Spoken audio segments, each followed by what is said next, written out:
Hi, everyone. It is hashtag Malkin Live. We're a little late. Sorry about that. Had a few technical problems, but I have a very, very important panel of American medical school grads, American doctors who are here to correct a lot of the myths about the so-called doctor shortage that are being propagated by what I call Open Borders Incorporated. The protection of the American workforce could not be more vitally important right now, especially in a climate that was induced by pandemic conditions, in which we now have more than 40 million Americans out of work. Many of them work in the STEM fields, and in particular, we're talking about many American medical school graduates who have not matched for residency, who are competing against tens and tens of thousands of foreign medical graduates who are highly desirable by certain medical institutions because they take less money to do the jobs. And there are a lot of American politicians that are putting those foreign medical grads and foreign doctors ahead of the American workforce. And before I bring my panel in, I just want to mention a couple of news articles that set the stage for us. And one was a recent story in the Economic Times of India that announces that legislation by several American lawmakers has been introduced in Congress to give green cards to 40,000 foreign nurses and doctors to purportedly, quote, meet the urgent needs of the overstretched healthcare sector in the United States, the worst hit nation by the coronavirus pandemic. And over again, you're going to hear from politicians, from U.S. Chamber of Commerce types, certainly from universities and many hospitals, that there is a supposed shortage of American doctors, nurses, and medical professionals. I want to briefly mention another piece that was done that helps counter this myth that was written by Jason Richwine in the Center for Immigration Studies a couple of weeks ago. And he points out that if there were a terrible shortage of doctors in the absence of past immigration, it doesn't follow because legal or not, many immigrants certainly do work as healthcare professionals in the U.S. That should not be surprising in a nation, of course, where 17% of the labor force is foreign born. Lower immigration would mean a smaller population. Smaller populations would mean fewer doctors. And more to the point, he writes, no shortage, quote unquote, of any workers should develop under a properly functioning labor market. With 280 million native-born individuals and a vast system of higher education, there is no reason that Americans would not have been able to meet the demand for doctors that immigrants have gradually filled over the past couple of decades. So let me bring everybody in and I'll make brief introductions. We have Dr. Paulina, who is, let me get these all straight, a first-generation American citizen. Her parents immigrated here from India. You studied hard, you played by the rules, incurred significant college debt, and your experience, Paulina, has been that the system is rigged, in particular against American female STEM workers. And we'll delve into some of the issues that you and other American female friends in the profession have faced over the years, being passed over by foreigners, or worse, being sexually harassed and threatened by H-1B supervisors. We have Dr. Ricardo, who was born and raised in the U.S., Latino. You speak both English and Spanish fluently. You were passed over by your boards upon graduation from St. George's Medical School, and passed over by residency program heads who favor foreigners on H-1B and OPT for U.S. residency programs. We also have Dr. Leroy, an African-American who has been able to use your life experience to relate to the patient populations that you treated as a medical student. And we can talk about your experience as well, passing your boards, being left unmatched as foreign doctors with poor English skills are getting these opportunities instead. And of course, the experience of many of your peers being left with hundreds and thousands of dollars in debt and no opportunity to match.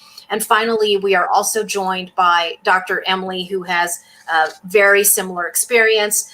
Doctor, raised here in America. You told me that you've always conceived of this, as we all do, as the land of opportunity.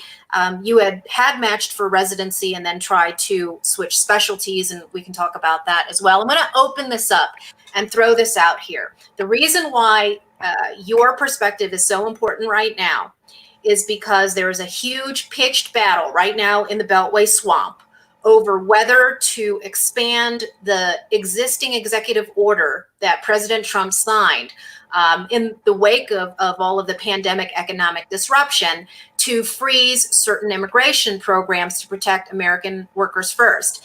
And none of the programs that are supplying all of your competition, particularly H-1B and J-1, were touched by that executive order. Does anyone want to field the question first about why H-1B and J-1 should be included in the ban?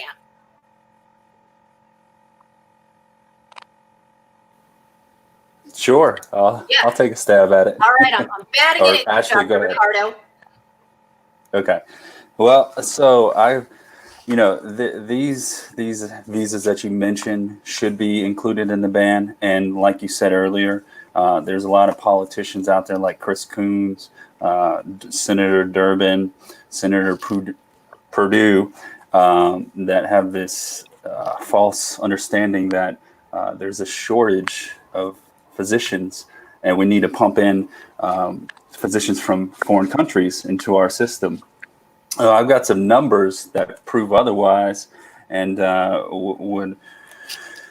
pretty convincing if you ask me. So here's the number of total. Well, I'll go ahead and say these doctors, if once you graduate medical school, you must attend residency. If you don't attend residency, you can't train in the U.S. So you can take foreigners outside of the U.S., but they have to go into our federally funded U.S. residency training system, which all of the American taxpayers are paying for. Through Medicare, correct? Yes, ma'am. Mm-hmm. Correct. And so we, as U.S. citizens, are all paying these federal taxes for these Medicare training positions. So here's the numbers. This past year, just recently, actually March, there was a total of 34,266 training positions for doctors. Okay.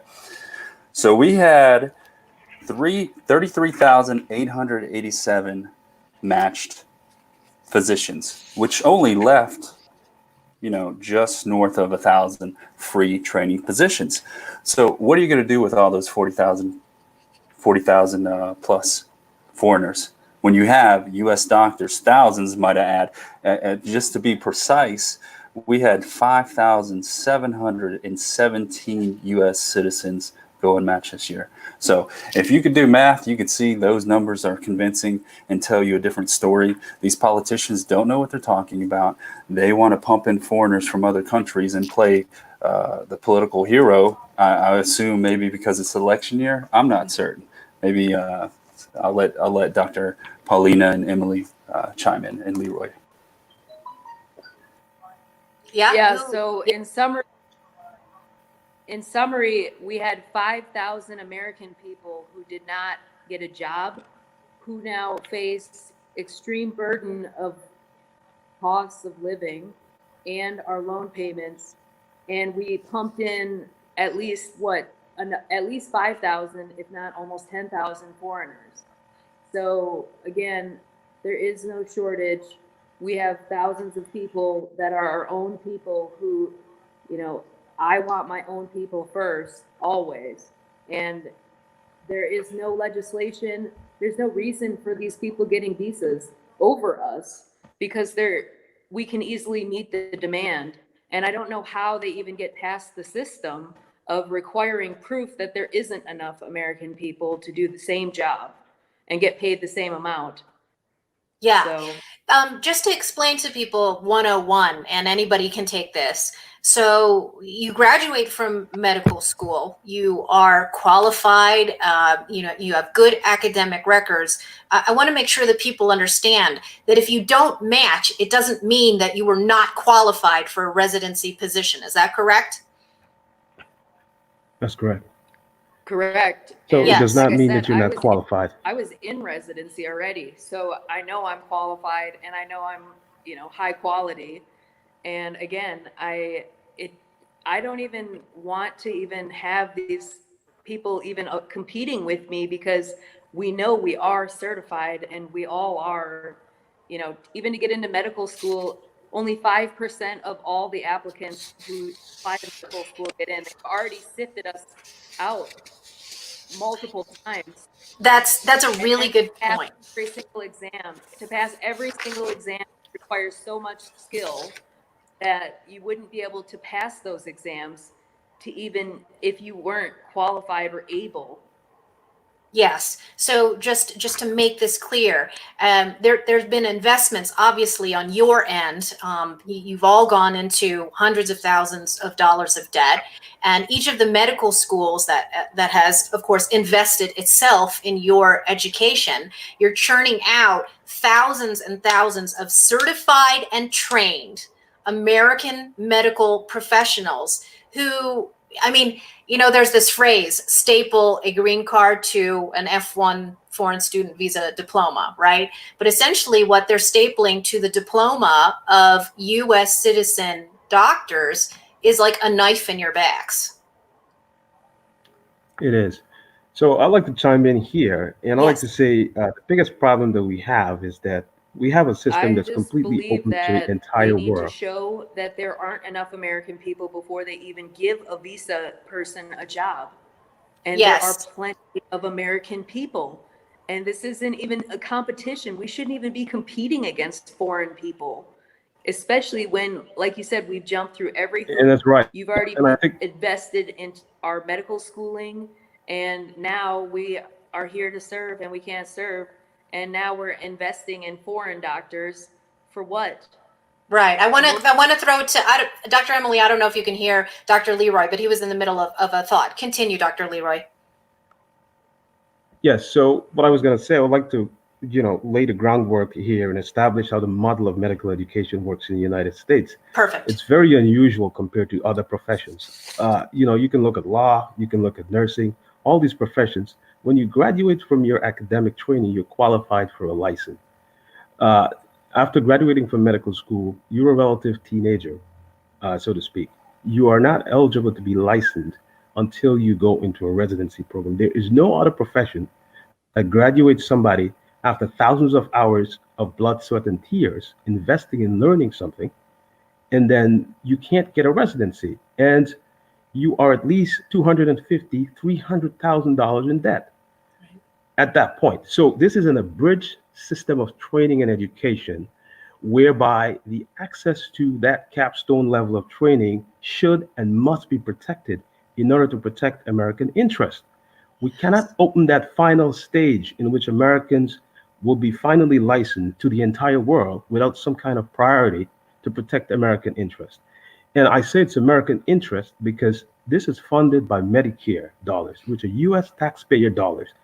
And you can't have a playing field where people from India can just score highly on an exam and have preference, while we are driving Uber and doing Amazon Flex in order to pay our bills. We are as qualified as the people that are in residency, as the people that are practicing medicine. Let me establish what is the qualification. The qualification for residency is that you graduate from medical school and you pass your board exams. All of us have graduated from medical school. We have passed step 1 and 2 of our board exams. The National Residency Matching Program is not a system of determining who is qualified to go into residency. It's simply a matching process. It's very similar to the applicant tracking system that jobs use, that we all know it's a huge mess. But this is worse because after you graduate from college, you're qualified for a job. Here, we can't have an open matching system because medical students, medical graduates need this process in order to take care of their families, in order Mm-hmm. to pay their loans. Mhm. So it's a very unfair system. It's like saying to students, you're going to finish medical school in your district. You finish middle school, but the high schools in your district will be open to the entire world. We're not going to ensure that only people from the district go to this high school. That Yeah. is utter nonsense. People are prosecuted for going to high schools that are not in their district, and I think the system should be prosecuted for allowing people from that are foreign trained to take precedence over people that are American citizens, over people that are hugely in debt. My loans are $450,000 right now. I have no way to pay it back without the physician's salary. And I'm very, very frustrated about it. Something needs to be done. We need to change the system to put Americans first, and something must be done now. I absolutely agree with you. And I think that there's obviously an added urgency when so many healthcare professionals have been laid off because of the pandemic, and another factoid that just undermines the propaganda that there is a worker shortage. And I think it's There is no especially shortage. right. And it's especially urgent because, we all look a little bit, sort of on the older side, but I'm thinking of, the millennials and the Zoomers right now, and the generation behind them, so many of them who have been urged to go into STEM fields, right? This is supposed to be the guarantee to a good life and a good job is if you enter science, technology, engineering, and math. And that is not true. And so many young people, especially, do not realize that the playing field is rigged. There is It is. it operates in practice as a cartel, and there are I totally agree very with that. right there are economic interests that are artificially curtailing the supply of these residency slots in order to import competitors who are willing to accept lower wages. So I want to go to Dr. Paulina because I think this is very interesting. I mean, you look at this panel. We come from all different backgrounds, and different ethnic origins. And I have talked about my own parents' immigrant story for 25 plus years now. My father was a physician himself, and of course, if you think about 1970, which is when my parents came here, it looked a lot different. I mean, we're talking about how like almost a half century of uncontrolled mass migration from many, many different programs. And so, Dr. Pauline, I want to ask you about this because you yourself are the daughter of first generation American citizens. A lot of us who've crusaded for reform of these programs and immigration moratoriums in particular are always attacked as racist or xenophobic. How do you push back against that? How do you argue to people about the need to put the people who are already here first? Yeah, our parents came here, they sacrificed, they worked so hard, they put us through college, and then they have to sit here and see us not get accepted into medical schools and our jobs being taken over by these people who don't even have medical school loans like we have. They go through training in their Or country, college they loans. don't pay anything for their medical education. It's all free in India and Pakistan, and the reason they make it free is for them to help the people. There's so much poverty in those countries. They're supposed to be helping their own. They come here and take our jobs that we have student loans to pay off. And then we're left in limbo. We can't do anything about it. We don't have our training to practice, and a lot of them, they cannot speak English. They just can't Yeah. speak it. They cannot communicate with the It is. American people. They don't know how to interact with the American people. We know. We were brought up here. You know, it, we know the American lifestyle. We have so many stories where patients will come and Exactly. complain to us about these foreign doctors, how they treated them, how they interacted with them. They don't have good bedside manners like we have with Yeah, our I like to patients. add an Mhm. anecdote to that. I remember I was a third year medical student, and the patient, she had brain metastases, And she said to me in the middle of the round, she said, "I wish you were my doctor instead of this guy that saw me in the morning." I'm not going to Wow. say where he's from, but he was an immigrant. He was an immigrant resident that clearly was not spending enough time relating to the patient. He was just in and out, very cursory, not really establishing a relationship with the patient. And the patient, I was embarrassed because it was in the middle of rounds, morning rounds, where the entire groups with the attending goes around. A second thing I'd like to add, I was rotating with an established physician who was foreign trained, non-American citizen, and he said to me, "You know what? Practicing, I'm going to say the city. This is a city with 80% black. The city is Detroit." Mhm. He said that practicing medicine in Detroit is like practicing veterinary medicine. And I would never forget that. To Mm. me, it showed a lack of patience with the people. The issue could be non-compliance with treatment, but never would I believe that a physician would say that practicing medicine in this city is like practicing veterinary medicine. That's the kind of thing that I think we're running into trouble of dealing with when we put people who do not understand the cultural challenges that these patients have, and we make them physicians among these populations. While we have Americans, people who have grown up here, people who went to college here, most of us have liberal arts degrees. We have very broad backgrounds in college. People have loans from college. Many of the foreign trained physicians did not have college degrees. They don't have that broad liberal arts background of training.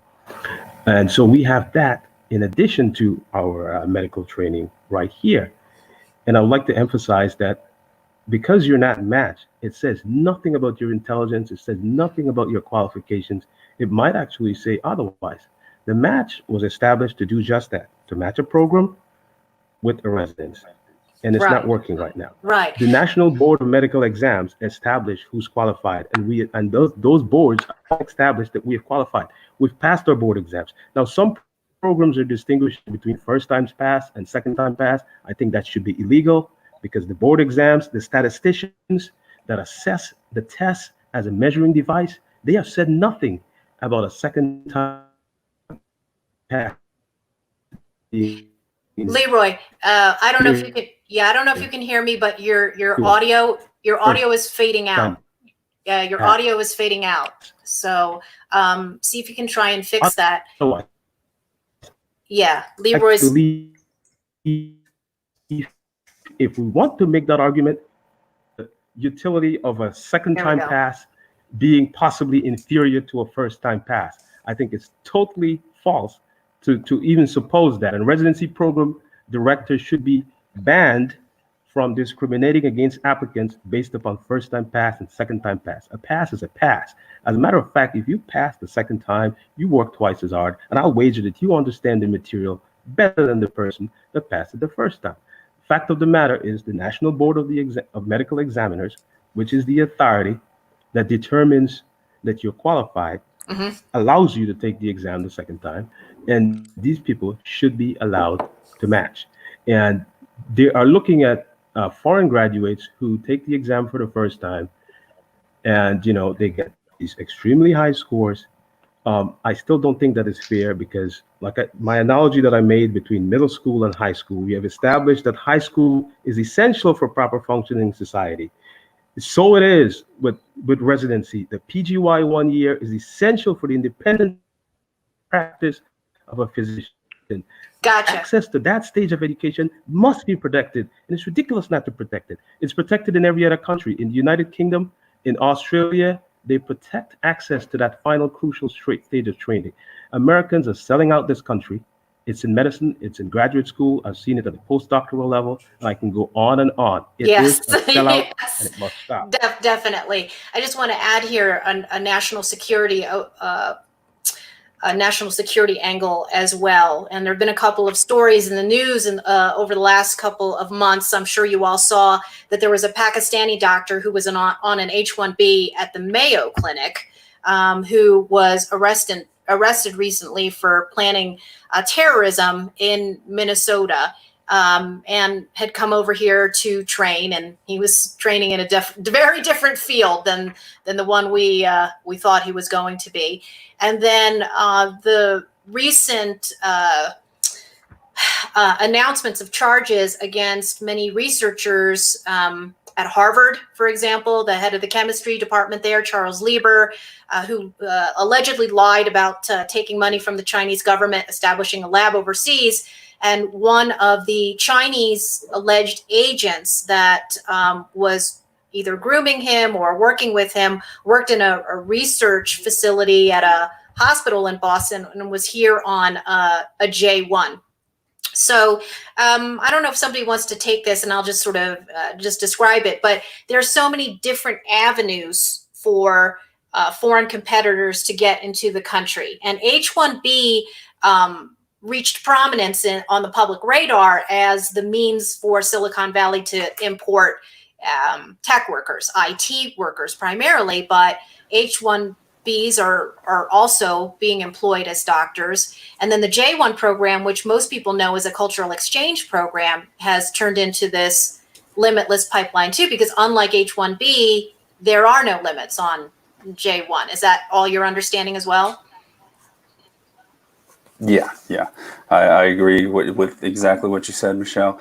To be honest with you, a lot of these programs aren't just to help Americans. They're established for profit.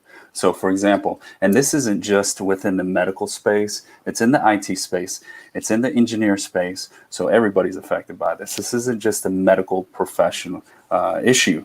With the medical side of or aspect of this, we have these three for-profit programs: the ECFMG, NBME, and the NRMP.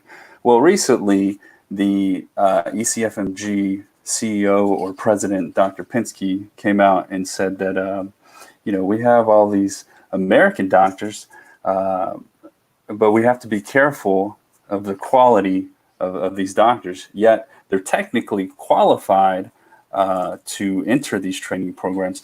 But what Dr. Pinsky doesn't tell you guys is the amount of money they are raking in for all these tests, these processing these visas. They can smooth out the statistics how they like. But let me tell you this: every foreign doctor pays about $4,500 to take all their boards, right? And if you times just in 2020 the amount of the exams they have to pay times the number of applicants, which is 6,907 applicants that are foreign just this year, times that by $4,500, and you all will see that's north of $31 million. There's no incentive for these establishments to cut it out. They're going to criticize U.S. applicants to keep their pockets lined, and it's disgraceful. It really is. Yeah. So it is a huge racket. It's a testing racket. It's an accreditation racket. You mentioned these acronyms, and I just want to make sure people know. ECFMG is the Educational Commission for Foreign Medical Graduates. NMRP is the National Medical Residency Matching Program, right? And so these vested financial interests right now are turning the screws on the White House, people in the West Wing.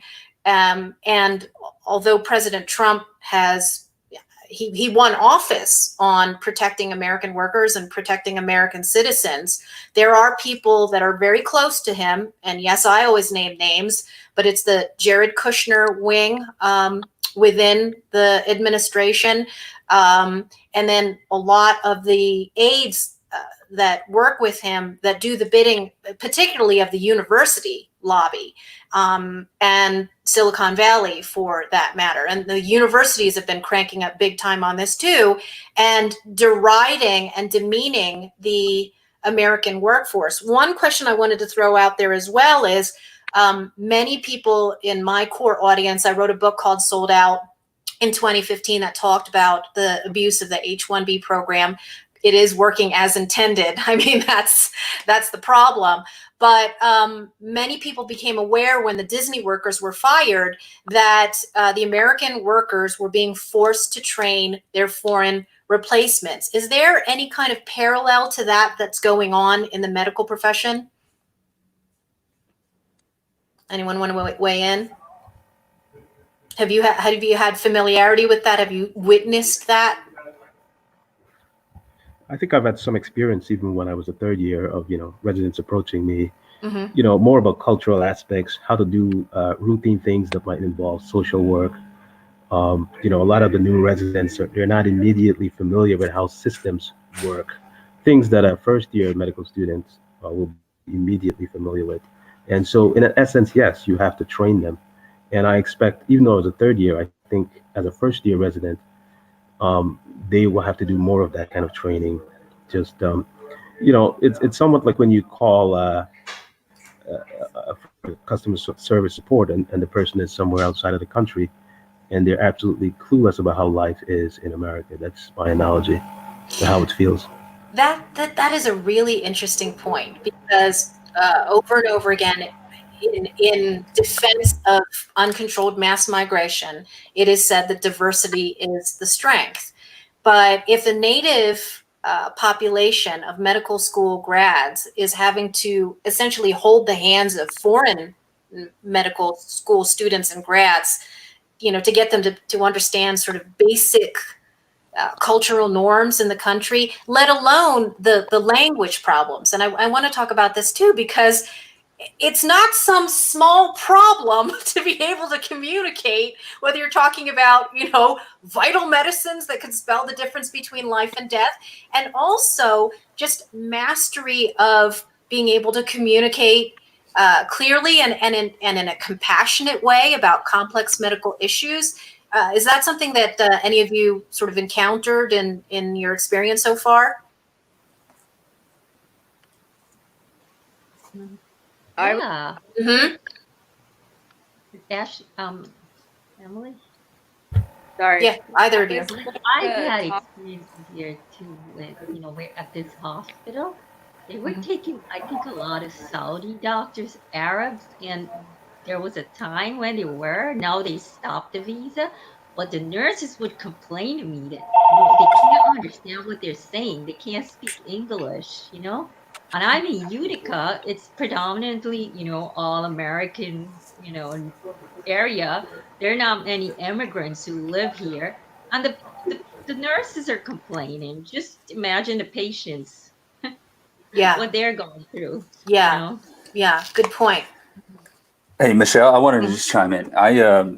And before I say this, I speak for all of us, thousands of Americans, thousands who have not matched. We're not anti-immigration. We're pro-American. So I know people are going to get on here, watch this video, and say, "Well, all these racist doctors." No, we're pro-American. And I hear that over and over. And if you guys, anybody listening out there watching this video too, there's a great organization that called Am Work Co. Yes. Go follow them. They're for you guys. They're for Americans. They'll do anything that you. They're fighting on your side. They're trying to go against these giants that are raking in money for these visas, and they're for you. So go follow them and try to commit to volunteer or help them out. I think it's a good way to fight with us. But what I was going to say is, while I was rotating in Chicago, it's predominantly African American there. We have, I get there and I start rotating. As Dr. Leroy said, I had an interaction with the patient, and most of the attendings and the program coordinator and director were all from India.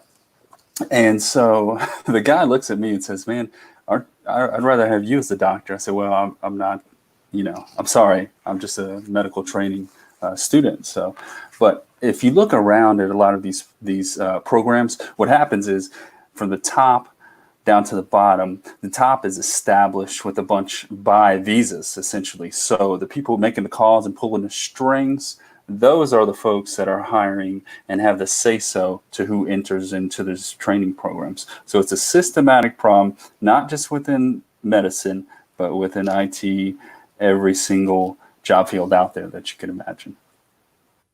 Yeah. Anyone else want to weigh in on that? Emily? Yeah. I was gonna say that a lot of the reason why we recruited a lot of foreign doctors originally was because of shortage areas and underprivileged areas. So essentially rural, or again, underprivileged, maybe in an urban center that might not be the safest area. Well, what we've been finding statistically is that the minute they get their green card, they go back to the urban academic institutions. Now they have, a couple years of experience, and they rise up the ranks, and then they help other of their countrymen get in. And that is essentially their goal, is to help others just like them get in, because they know it's hard. But again, it's making it harder for American people. And we need to just cut off all of the potential for going around and like getting a visa essentially. And I was also going to say, with the J1s, I did a lot of research, and there are tons of J1s, and they're competing for even like my own ability to do research and get experience so that I could get into medical school even. So they're hitting us in so many ways. And then when I did a graduate degree, again, there's tons of foreigners coming here to pay for education to get a graduate degree to make them look even better again. And like I mean, it's at every single level, from bottom all the way up to the top. We are getting like just pounded with J1s, H1s, everything. And again, we were using them for a purpose, but it's a short-lived purpose. The minute they get their green card, after they just need to do 4 years of residency and 1 year in an underserved, or maybe 2 years if they did family med and it's a 3-year residency, and they're out. They're out the door. They don't stay there. They don't give back to the, American population. So there's no consequences then for if they agree to go to a rural area or an underserved area and then just bail. Like, that should be, to me, that should be grounds for revoking, the entire entry into the United States to begin with. Like, you didn't hold your end of the bargain, you're out of here. And then they run off to Canada because Canada doesn't make them do it. They do 4 years of residency here. They don't want to work in an underserved, so they jump over to Canada, and boom, we just lost our investment. Yeah. Yeah. Yeah. Leroy. I'd like to endorse what Emily said. I think in my experience, it varies, in terms of not being able to relate, these foreign trained doctors not being able to relate to the patients. It could be as simple as or common idiomatic expressions, to sending a fax. I've been asked for help to how do you sell a fax in America? How do you these basic things that anyone who has lived in America can do. Also, from being in the community, in the barbershops, I would hear my barber say, I don't want to go to this hospital, and this is a major level 1 trauma center in a hospital, and he's afraid he doesn't feel like the doctors there can relate to him because he feels like he will be experimented on. And so we have an issue where these residents are not connecting with the patient population. And I think that's another reason to put American trained doctors first, even though the main reason is to protect them so that they can properly finish their training and education. There's the added benefit that they can better relate to the patient population. And let's look at the numbers. We're saying 5,000 people did not formally match, but it's closer to 8,000 just this year, 2020 alone.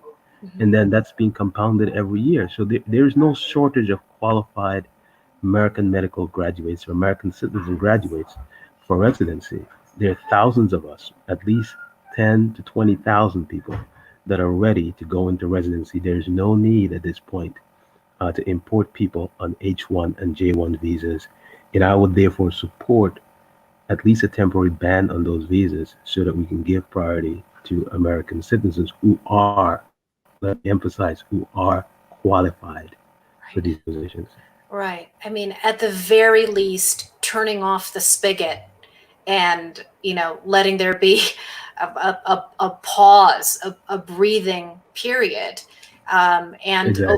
and some, but there has to be some more systemic reform here, because clearly there's something structurally wrong with the residency match Exactly. program, right? As well Exactly. as the way that the incentives are built to induce you to go into $500,000 debt and then Yeah. be, you know, left in the hole with no means of making a living. This Yeah. is Yeah. We insane. apply for. Yeah, we apply for jobs. We're told we're overqualified. We can't be a nurse. You can't be because that requires a special license. You can't be a physician assistant. The only thing you can be is a resident, and you're locked out of that. It's a career death sentence. Yeah. And I'm amazed that people are not going crazy over this. Yeah. Well, I Half think, a million dollars in debt. yeah, I think that there's a lot of purposeful obscuring about the nature of the problem. And I think that the Open Borders Inc. lobby has done a phenomenal job of um, speaking negatively about the native born workforce. And then, you know, this is why American Workers Coalition is so important, because you essentially have not had a voice, right? You don't have a seat at the table. There's been no summit of American medical school graduates at the Rose Garden, Yeah. you know, to communicate, you know, just how much damage is being done. So I want to give everybody, we just have a few minutes left, sort of an opportunity to wrap up, bring anything else that you haven't talked about. And I know, Dr. Polina, I want to start with you because we did mention this particular problem of American female medical school grads and the harassment that many of you face. So we'll go around in a circle. We'll go Dr. Polina, Dr. Ricardo, Dr. Emily, and then wrap up with Dr. Leroy. Sound good?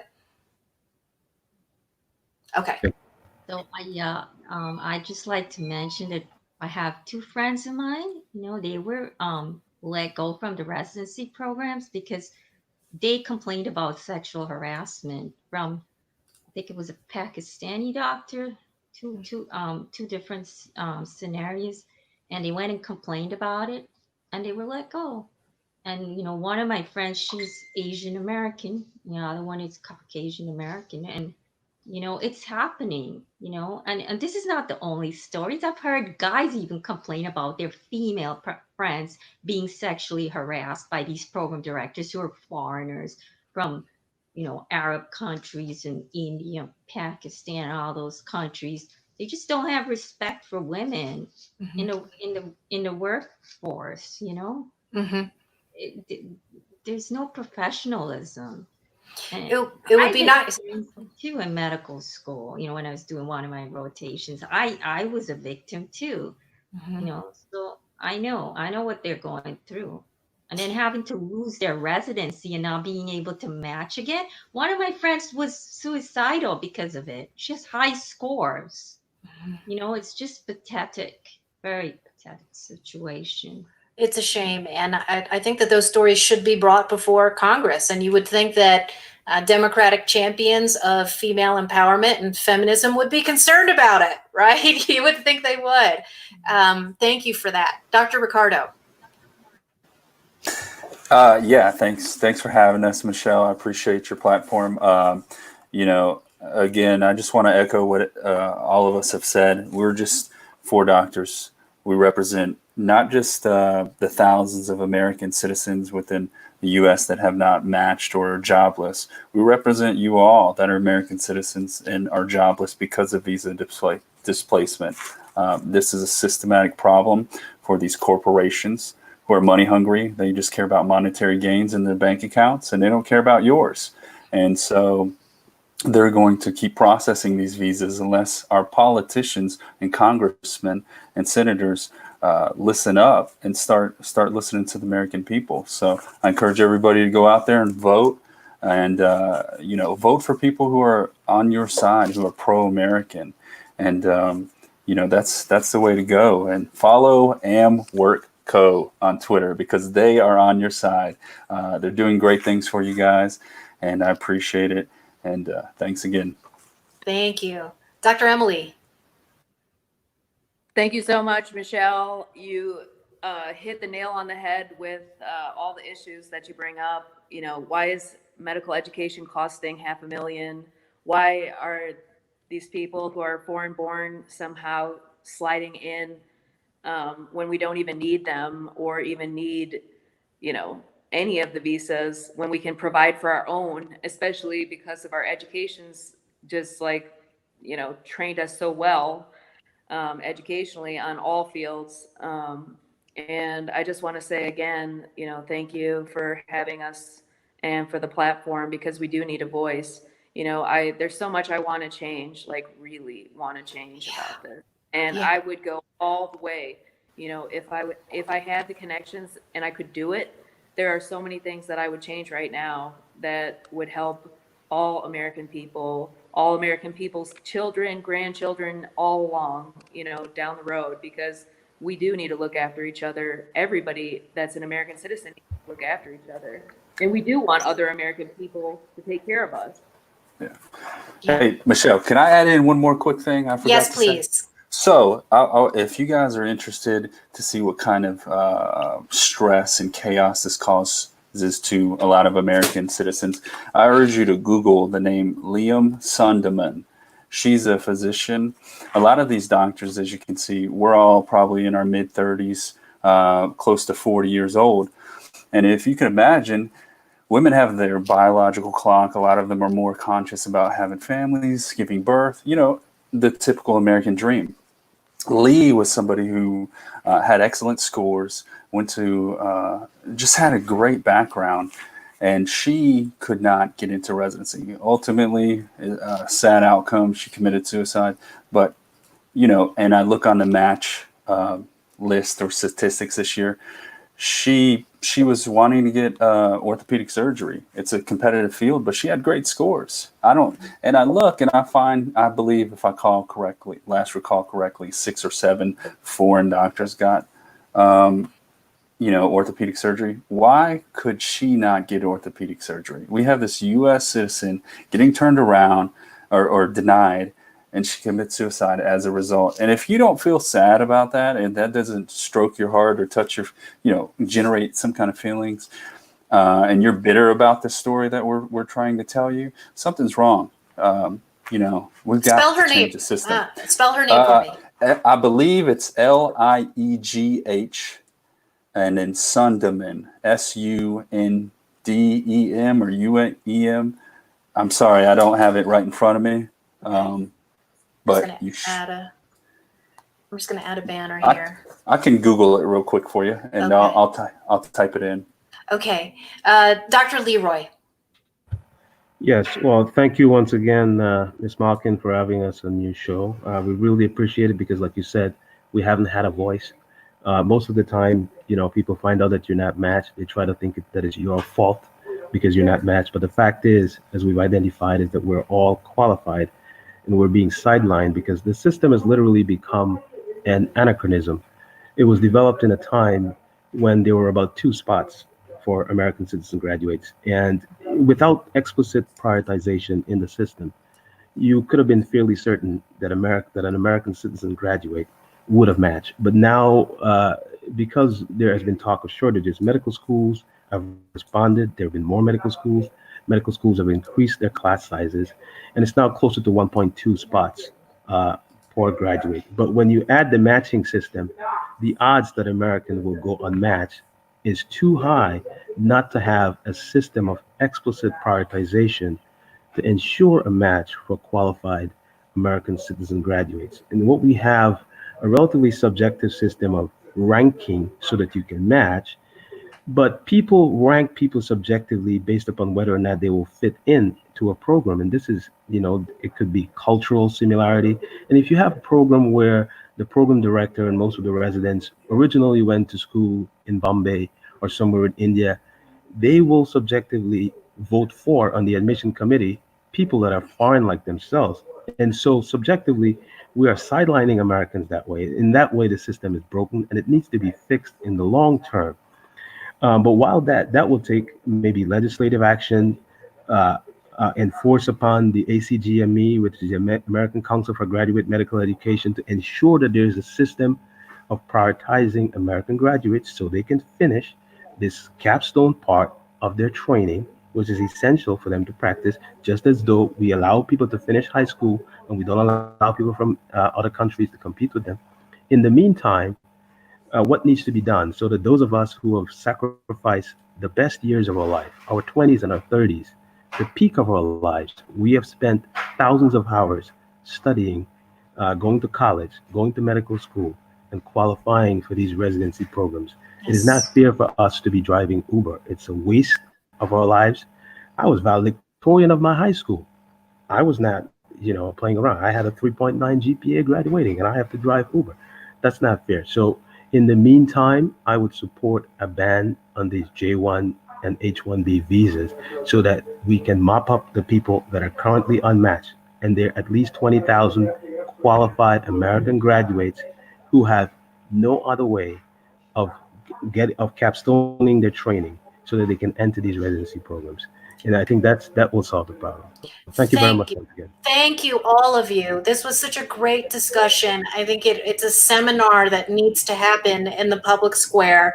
I'm going to make sure that people I know in the White House hear your voices, amplify the work that American Workers Coalition is doing. And so, Dr. Paulina, Dr. Ricardo, Dr. Emily, Dr. Leroy, thank you all so much for your time. You've helped put flesh and bone and heart into this story. It is a shameful squandering of American human capital. You represent the best and brightest in the American workforce.